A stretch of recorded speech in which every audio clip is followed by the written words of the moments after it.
These aren't the stories your mother told you. No, these are the other stories.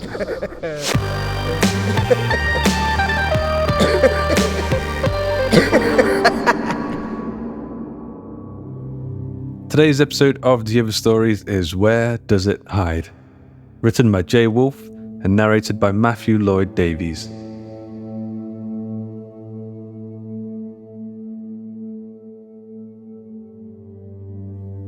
Across the room, it winks. Laying in the corner, collecting dust, the wooden mask stares out of empty eye holes, motionless, until it isn't. Again, it winks. Pink wallpaper covers every inch of the bedroom. Plush, robin's egg blue carpet is on the floor. By a window, a dresser sits, across from the winking mask.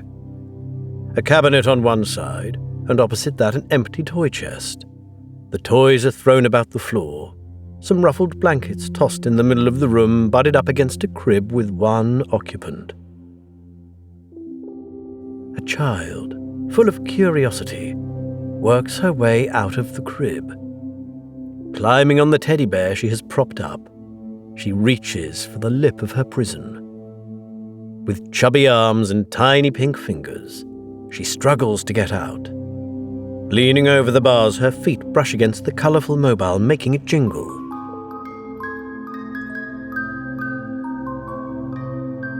Her body topples over the edge and lands roughly on the pile of discarded blankets. A small grunt escapes her lips. The sound of it, along with the thump of her fall and the jingle of the toy, goes unnoticed and wakes no one. Two exhausted parents sleep in the next room. They sleep the sleep of new parents. The sleep of those who have given everything they thought they had, then given everything they had, then continued giving for another week. They love their little girl, but the human body can only take so much, and they've reached their limit. So her tumble goes unnoticed. The child rolls over, unharmed, and struggles to stand. She braces herself against the crib. Unsteady feet find their way under her uncoordinated body. She then makes her way across the room, with the speed of a tortoise and the stability of a flag getting tossed around during a windstorm.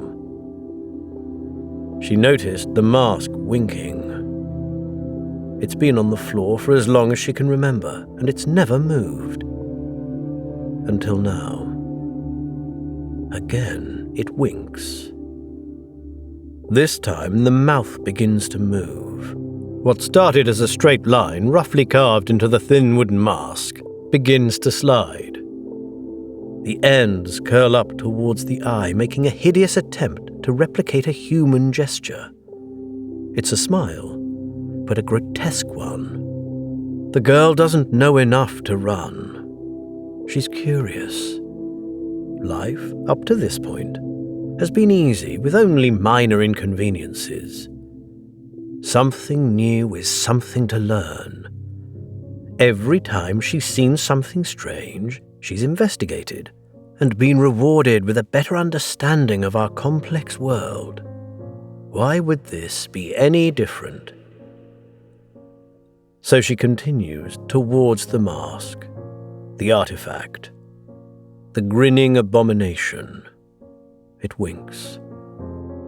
The eyes seem to peer over her shoulder, and she stops, looks behind her, and sees nothing. The twisting motion unbalances her, and she falls, landing on her back. Her bones are still pliable, and her weight is insignificant. No harm is done, but now she must stand, and this time with no crib to balance her. She rolls from her back to her stomach, wheezing and grunting as she attempts this still unfamiliar move. She makes it, then starts the Herculean task of lifting her entire weight only powered by her strength. She places one hand on either side of her body and begins to lift. She strains, and a half push-up begins. She manages to lift her head, then her shoulders off of the floor. Then, with great effort, by locking her elbows, she straightens her spine until she's on her hands and knees. Ready to crawl, but she still wants to stand. She scooches her hands closer to her knees. The carpet burns as she does this, but she will not relent. She shall not give in. She arches her back like a frightened cat, then straightens, utilizing all the core strength she has. Now she's upright, but on her knees. Next, she leans to one side and almost topples over, instead catching herself with one hand. At an angle, she straightens the leg opposite the arm she's using for support, lifts, and tries to balance the other leg underneath her. Despite the odds, her task is complete. Again, she is standing. The smiling mask winks in her direction and tilts to the side, revealing a growth on the back of it, a rough patch, sticks. She hears a small noise. It sounds like it's coming from the window behind her, but she doesn't get distracted. The last time, looking back ended badly, with her on the ground. Instead, she makes her way to the mysterious mask. She's halfway across the floor now, and one of the sticks coming out of the back of the mask extends, then bends, like a finger pointing behind her, and again it winks. She feels a cool breeze. The wind must be picking up and the window must be cracked. Being on the first floor, the window is typically closed, but sometimes parents forget. The blinds begin to rattle.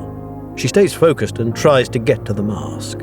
She's 3/4 the way there, again it winks, and the finger points with more urgency.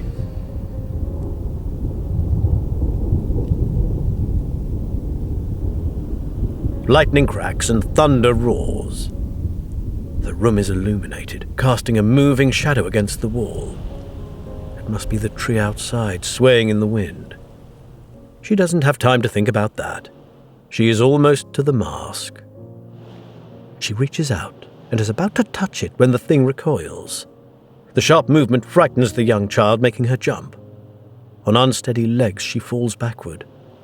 This time she lands on her bottom. The fresh diaper pads her fall and she remains sitting up. So close to her prize, she decides to crawl. Leaning forward on her hands, she extends her legs and tries to get close to the mask. This time it doesn't move, except for the wink. She touches it and feels the grain run top to bottom. Her fingers feel the round edge of the eye hole. Slowly it begins to close and catches her finger, but gently, loose enough so she can pull away without splinters. The grin gets bigger, and the wooden extension splits into 4 individual legs. Like a butterfly emerging from a cocoon, the legs sputter and stretch, slowly reaching to the ground. Once steady, the mask begins to upright itself, propped up in the crawling position, mirroring the child. They look at each other and circle, investigating, better understanding. And the mask turns its head and looks at the open window. The shadow wasn't a tree. The window wasn't open before. Someone had cracked it open and is crawling in. A drizzle of rain has started and the stranger gets water on the carpet as he struggles to get in the window. The little girl didn't notice the man before, and where mysteries never scare her, strangers do. She tries to crawl into the corner, and the mask stands between her and the intruder, hiding her, protecting her. She lets out a slight whimper, but one of the mask's hind legs presses against her lips and encourages her to be quiet. She's not sure why, but instinctually trusts the mask. At the window, the intruder successfully enters the room. When he finally plops in, he waits, listens, gets into a crouched position, and waits some more, listening for the parents, hoping he's gone unnoticed. A few minutes pass and he feels confident no one heard him. Quiet as can be, he brushes some of the water off and makes his way to the crib, careful to avoid stepping on anything, then looks inside. His employer assured him the child slept here every night, alone and soundly. Gently putting his hands in the center of the crib, he jingles the mobile but finds nothing. Rummaging around the corners, he can tell the crib is empty. Always a professional, he doesn't panic. It's not the first time intel was bad. So he grabs his flashlight, lets the wind and rain pick up outside to cover any sound he might make, ensures he's facing away from the door and turns it on. He does a fast sweep to check the entire floor and sees her huddling in a corner, behind some weird wooden doll with a creepy wooden smile. He turns the flashlight off as quickly as he turned it on, waits a few minutes, making sure the parents in the next room didn't wake up. When he's feeling confident they haven't, he makes his way across the room.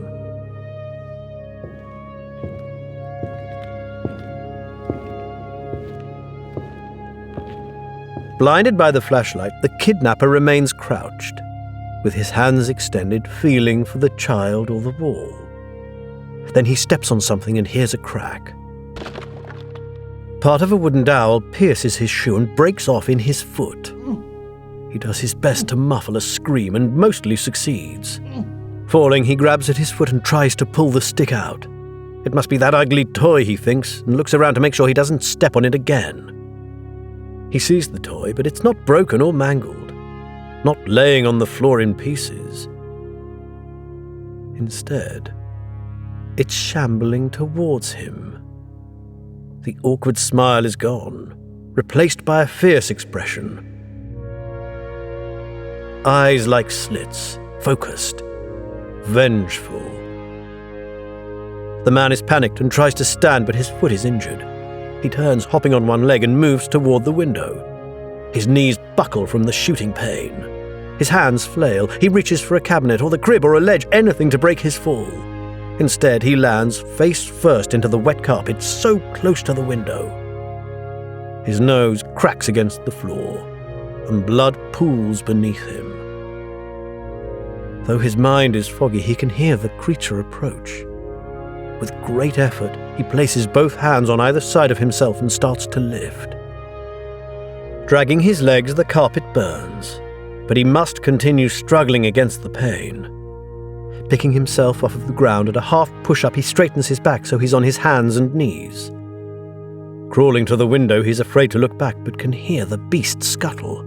The rain is louder. He can hear the storm outside, the wind jostling the mobile and the tick-tick-tick as the creature's appendages strike the ground. The sound is getting closer, and right as the man is reaching for the window ledge, about to escape, he feels his good leg get skewered by one of the giant wooden dowels the monster uses as legs. He's dragged backwards and flipped onto his back, about to scream until he sees the mask. It's grown almost as tall as the room. He's paralyzed. His voice won't work and his limbs are numb. He can't cry or holler, fight back or run. The only action his body can handle is to stare. Looking into those menacing eyes, watching as the mouth opens wide and his body, legs first, starts to get eaten. In the corner, the child looks on, not with fear but fascination. She sees the scary man disappear into the friendly mask's mouth. And when the bad guy is gone, the mask turns toward her and shrinks to normal size. With legs still extended, it gently picks up the girl and places her back in the crib, swaddles her in a blanket, and tucks in the edges. Snug and exhausted after a crazy half hour, she relaxes, feels safe in her room, and falls asleep. The rain is dying down and the mask closes the window, silently cleaning up, lapping up blood, and making sure all the furniture, toys, and clothes are right where the parents left them. picking up any remnants of broken wood or bone. Afterward, it walks back to its corner, nestles down to where it was, sucks in the legs, looks at the sleeping child, winks, then goes motionless. In the other room, a worried mother wakes up a sleeping father and says, "I think I heard a noise, go check." He thinks it was just the storm, but looks anyway. The first thing he does is look for his daughter. The room is how they left it, except some water got in the window. He makes a mental note to check the caulking tomorrow. Maybe that's where the noise came from. Then peers into the crib and sees his daughter is sleeping, all wrapped up and safe. He plays with the mobile, making it jingle, and thinks about childhood innocence. Leaving the room, he sees a mask, the one his father-in-law put in his wife's nursery to watch over her as a child. He sees it laying on the ground, picks it up and puts it back on the shelf. What silly superstitions we humans have, he mutters to himself, then inspects the rest of the house. Everything is quiet. Everyone is safe. He gets back in bed and kisses his already sleeping wife, then falls asleep. He needs his rest. It'll be a big day tomorrow. They're going to the zoo.